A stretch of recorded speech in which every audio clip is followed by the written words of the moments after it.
안녕하십니까. 하나금융경영연구소 김영준 연구원입니다. 저는 오늘 2017년 국내외 경제 전망에 대해 말씀드리겠습니다.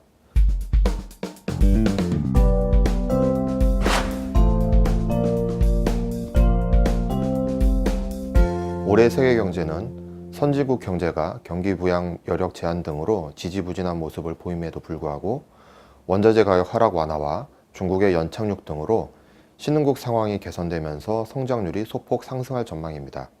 선진국 중에서는 민간 부문이 경제를 견인 중인 가운데 트럼프 신정부의 재정 보강이 가세할 것으로 예상되는 미국, 신흥국 중에서는 브라질, 러시아 등 바닥 탈출에 성공한 원자재 수출국의 성장세가 돋보일 것으로 판단됩니다.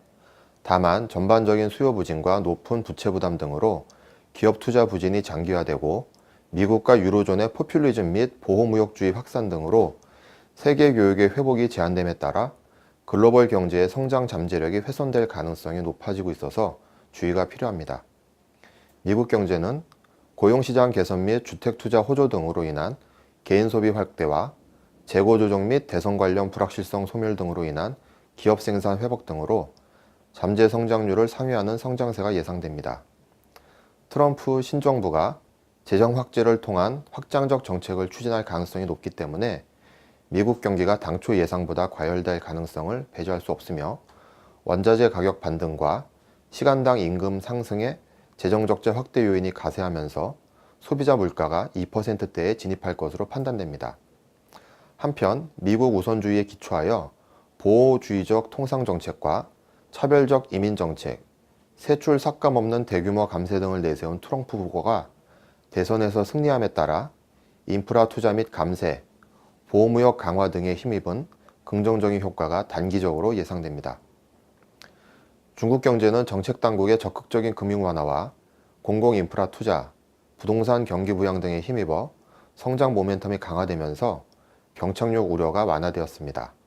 그러나 수출과 투자 등 대조업 부분이 여전히 부진한 모습이며 민간 소비와 서비스업 역시 정체를 나타내고 있습니다. 중국 경제는 인프라 투자 등 정책 당국의 경기 부양과 수출 개선 등으로 6%대 성장률 달성에 성공할 전망이지만 추가적인 금융 완화 및 부동산 경기 부양에는 신중할 것으로 예상됩니다. 한편 재정 여건 악화, 지방정부 및 국유기업의 과도한 레버리징, 주요 산업의 과잉 설비 등 중장기 리스크 요인도 여전한 상황이며 미국 트럼프 행정부의 무역 압박이 강화될 경우 수출 모멘텀이 약화될 우려도 배제할 수 없습니다. 유로존 경제는 저유가에 힘입은 가계 구매력 개선과 각국 정부 및 ECB의 공격적인 경기 부양에 힘입어 완만한 성장세를 이어가고 있습니다. 하지만 브렉시트 관련 불확실성과 역내 금융 시스템 불안 등으로 인해 기업 투자와 수출이 부진한 가운데 추가 경기 부양의 한계 및 부작용 부각, 정치 사회적 불안 등으로 성장 여력이 약화될 가능성이 높습니다. 특히 영국의 EU 탈퇴와 시리아 내전 등으로 인한 난민 유입, 계속되는 IS 테러 등으로 민족주의가 확산되고 극우 정권이 세력을 확대하면서 정치적 사회적 불안이 심화되고 있는 점도 리스크 요인입니다. 일본 경제는 엔고 여파로 인한 수출 및 투자 부진과 소비 모멘텀 약화 등으로 올해 성장률이 둔화될 전망입니다. 경기 부양을 위한 아베 행정부의 의지를 감안할 때 인플레이션율이 2%를 상회할 때까지 재정 및 금융 완화 정책이 반복될 전망이지만 정책 수단의 고갈과 무리한 재정 및 금융 완화의 부작용이 부담으로 작용할 것입니다. 올해 국내 경제는 수출 단가 회복과 미국 경기 개선에 힘입은 수출 증가세 전환에도 불구하고 산업 구조 조정과 정치 불안 등으로 인한 투자 회복 제한과 소비 부진 장기화 등으로 뚜렷한 성장 모멘텀을 기대하기 어려울 전망입니다.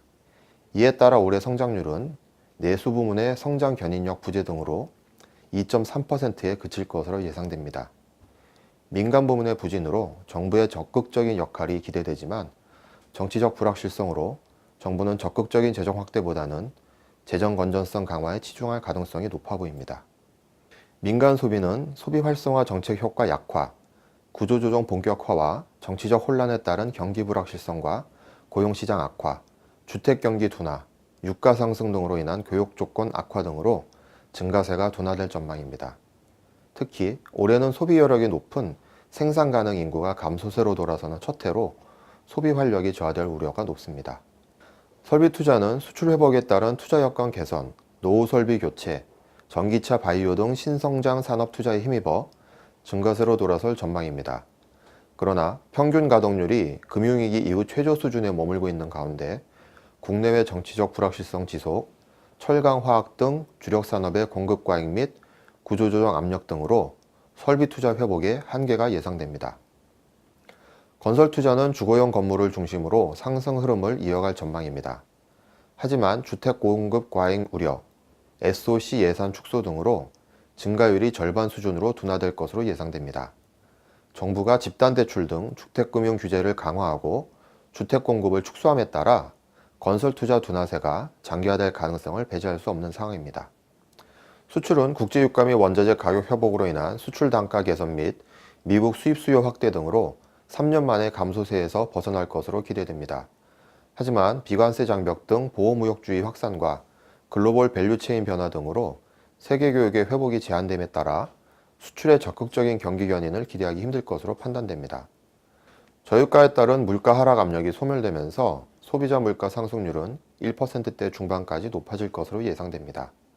다만 아웃풋 갭이 마이너스 상태를 벗어나지 못하는 가운데 기업 구조 조정으로 임금 상승률이 높지 않을 것으로 예상됨에 따라 소비자 물가 상승 흐름은 매우 완만하게 진행될 전망입니다. 브렉시트에 이은 아웃사이더 트럼프의 대통령 당선으로 전 세계적으로 정치 리스크가 전면화된 가운데 국내에서도 정치적 혼란이 장기화될 가능성이 높은 상황입니다. 확실한 것은 올해 국내외 경제 환경이 매우 불확실하다는 것뿐입니다. 일상화되고 있는 불확실성에 익숙해져야 할 시점으로 판단됩니다. 감사합니다.